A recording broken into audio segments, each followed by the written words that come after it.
আসসালামু আলাইকুম ওয়া বারাকাতুহু।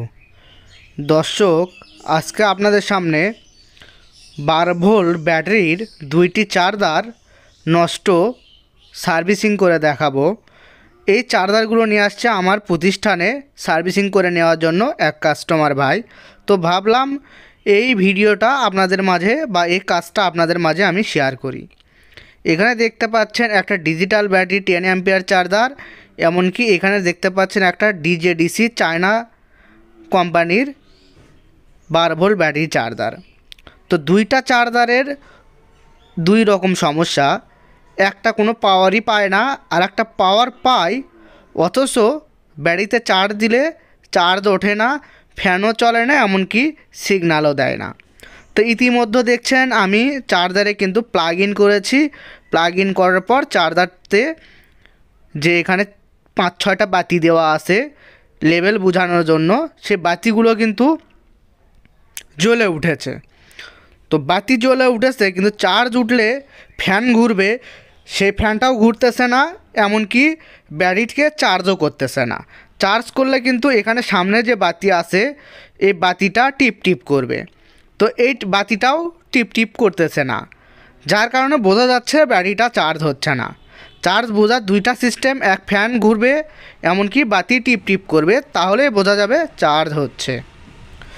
তো এই ধরনের চার্জারে যদি পাওয়ার না আসে, এটাতে তো পাওয়ার আসতেছে, যদি পাওয়ার না আসে সেক্ষেত্রে এই ধরনের চার্জারে যে কাজটা করতে হবে বা যে কম্পোনেন্টগুলো চেক করতে হবে সেগুলো হলো, প্রথমেই আমাদের চেক করতে হবে এসি কর্ড ঠিক আছে কি না, তারপরে এখানে ভ্যারিস্টর এটা ঠিক আছে কি না, রেকটিফায়ার ডায়োড ঠিক আছে কি না, এখানে যে মসফেট দেখতে পাচ্ছেন 12N60 বা 20N60 মসফেট থাকে, এটা ঠিক আছে কি না।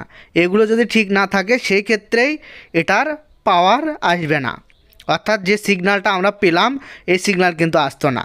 তো এই কম্পোনেন্টগুলো ঠিক আছে বিধায় কিন্তু এটাতে পাওয়ার বাতি জ্বলতেছে।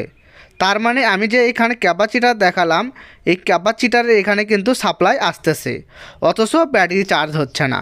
এটা হওয়ার কারণ হতে পারে এখানে নেগেটিভে একটা 5 ওয়াট রেজিস্টার দেওয়া আছে, এই ক্যাপাসিটারের নেগেটিভ থেকে লাইনটা পাস করা। ক্যাপাসিটারের যে নেগেটিভ পজিটিভ, এই নেগেটিভ পজিটিভেই কিন্তু আউটপুট ভোল্টেজ হয়, এমনকি এই রেজিস্টর ক্যাপাসিটারের নেগেটিভ থেকে নিয়ে ব্যাটারি লাইনের নেগেটিভ তারে পাস করছে মসফেটের মাধ্যমে।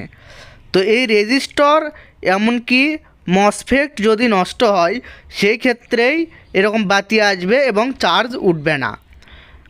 তো আমরা এখন এই লাইনটা দেখব কোথাও লাইনটা কেটে গেছে কি না। যদি কোথাও লাইন কেটে যায় সেক্ষেত্রেও কিন্তু চার্জ হবে না। পজিটিভ ব্যাটারি লাইনের যে আউটপুট পজিটিভ এবং নেগেটিভ তারটা, এটা সুন্দরভাবে আগে দেখে নিতে হবে। তো এই যে এই ক্যাপাসিটার, এই ক্যাপাসিটারে এখানে আমি মিটার টার্মিনাল ঘোরাচ্ছি, এই ক্যাপাসিটারের নেগেটিভ পজিটিভ থেকেই কিন্তু ভোল্টেজটা আউটপুট পাস হয় মসফেট এবং রেজিস্টরের মাধ্যমে। তো এগুলোর মধ্যে যে কোনো একটা কাটা থাকলেই কিন্তু এরকম বাতি আসবে কিন্তু চার্জ হবে না। তো আমরা রেজিস্টরটা মাপ দিচ্ছি আমাদের অ্যানালগ মাল্টিমিটারে, তো আমাদের মিটারটা ঠিক আছে। এখন আমরা এই রেজিস্টরের মাপ ধরলে মাপ আসার কথা, অথচ মাপ আসতেছে না। এটা যেহেতু ওহমসের রেজিস্টর সেই ক্ষেত্রে এটাতে মাপ আসবে, তো কোনো মাপই আমরা পেলাম না। তো ইতিমধ্যে আরেকটি রেজিস্টর আপনাদের আমি দেখাচ্ছি, এই রেজিস্টরটা কিন্তু মাপ দিয়ে মাপ আসতেছে, আর আমাদের বোর্ডে যে রেজিস্টরটা লাগানো আছে এই রেজিস্টরে কোনো মাপ পাচ্ছি না, তার মানে বোঝাচ্ছে এই রেজিস্টরটা খারাপ। তো আর একটা রেজিস্টর আপনাদের আমি মাপ দিয়ে দেখাই, এই যে দেখুন এটাও কিন্তু ওহমসের রেজিস্টর। রেজিস্টরের মাপ আসলে আমরা বুঝতে পারি যে রেজিস্টরটা ভালো আছে, তবে রেজিস্টরের গায়ে কালার কোডের মাধ্যমে মান দেওয়া থাকে, সেই অনুযায়ী কিন্তু আমাদের রেজিস্টরের মান নির্ণয় করে লাগিয়ে দিতে হবে। তো এই চার্জারে ছিল 0.22 ওহমসের রেজিস্টর, আপনারা 0.22 বা 0.47 ওহমসের রেজিস্টর লাগাবেন। এটার মান কিন্তু অবশ্যই জেনে বুঝে লাগাতে হবে, অযথায় এক রেজিস্টর লাগালে কিন্তু এটা সঠিক প্রেসারে চার্জ করবে না। তো রেজিস্টরটা যেহেতু আমরা খারাপ পেলাম সেজন্য আমরা রেজিস্টরটা খুলে নিচ্ছি, খুলে আমাদের কাছে যে রেজিস্টরটা আছে আমরা সেই রেজিস্টরটা লাগাবো। লাগিয়ে এই চার্জারটার চার্জ সম্পূর্ণ বা কাজটা সম্পূর্ণ করার চেষ্টা করব। তো আমরা প্রথমে আগে রেজিস্টরের দুইটি লেগ লাগিয়ে নিব।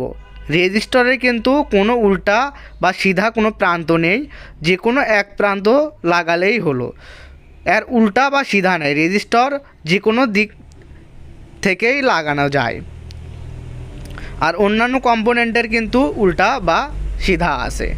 তো আমরা চার্জারটা প্লাগ ইন করেছি, এমনকি ব্যাটারির লাইনটা আমরা এখন লাগিয়ে দিয়ে দেখব।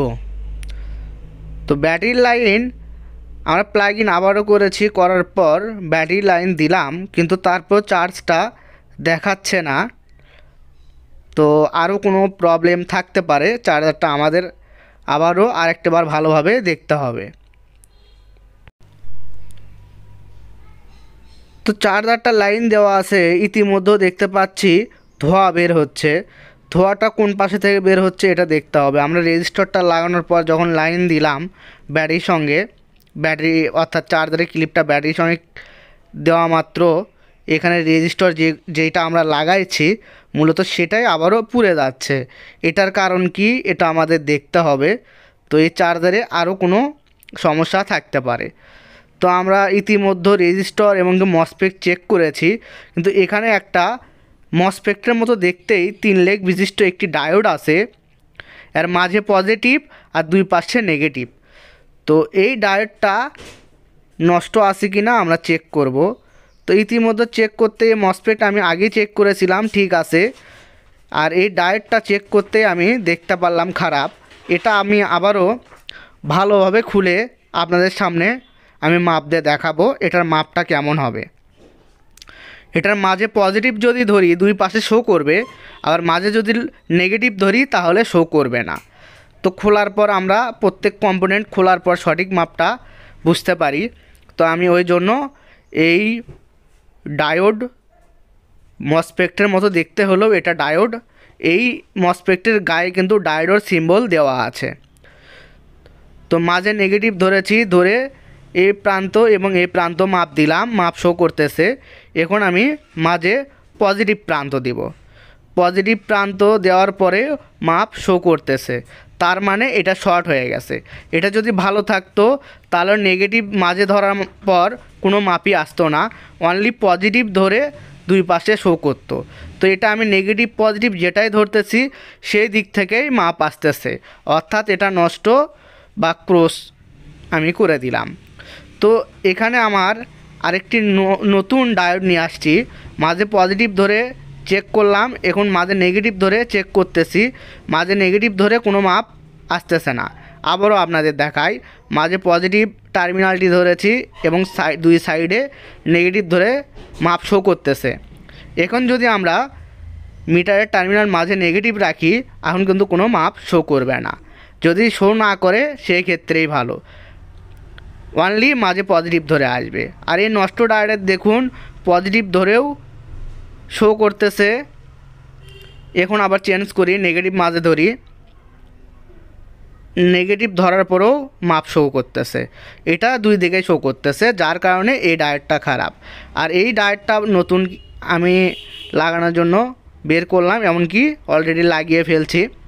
এটার কিন্তু অনলি মাঝে পজিটিভ দুই পাশে শো করবে, আর মাঝে যদি নেগেটিভ ধরি সেক্ষেত্রে শো করবে না, সেই ক্ষেত্রে এই ডায়োডটা ভালো।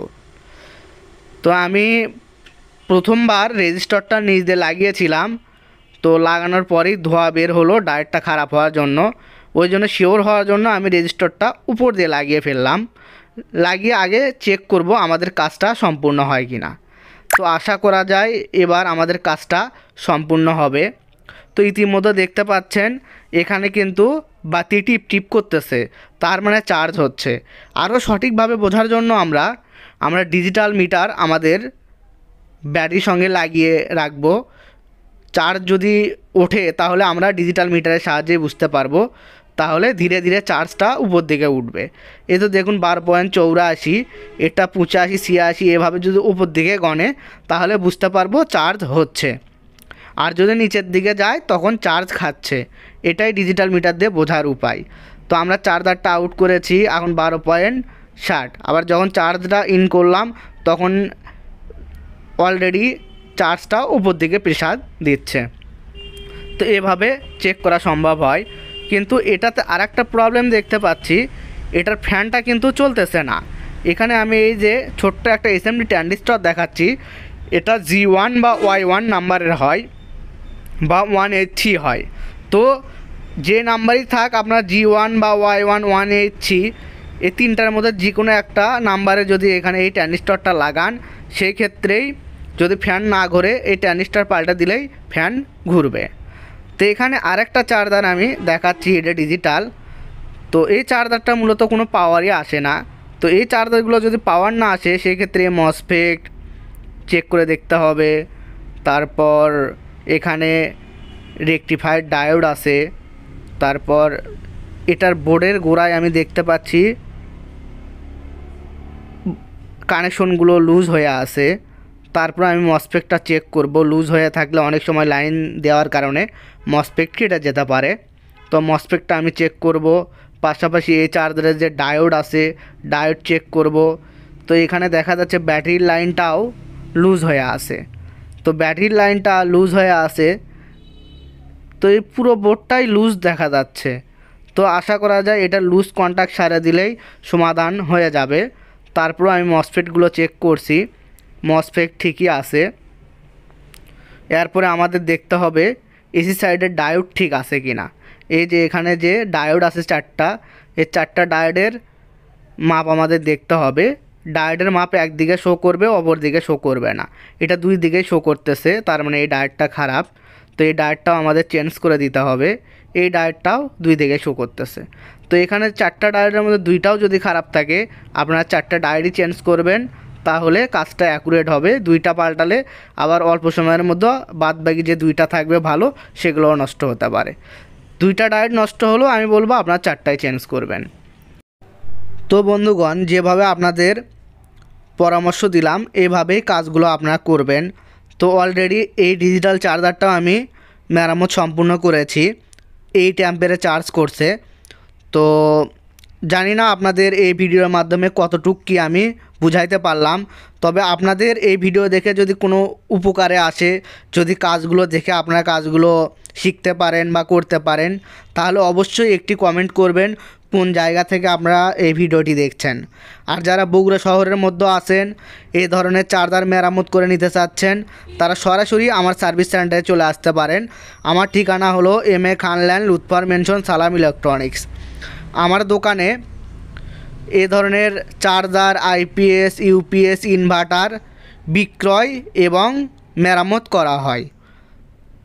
তো অবশ্যই বগুড়ার মধ্যে হলে যোগাযোগ রাখবেন।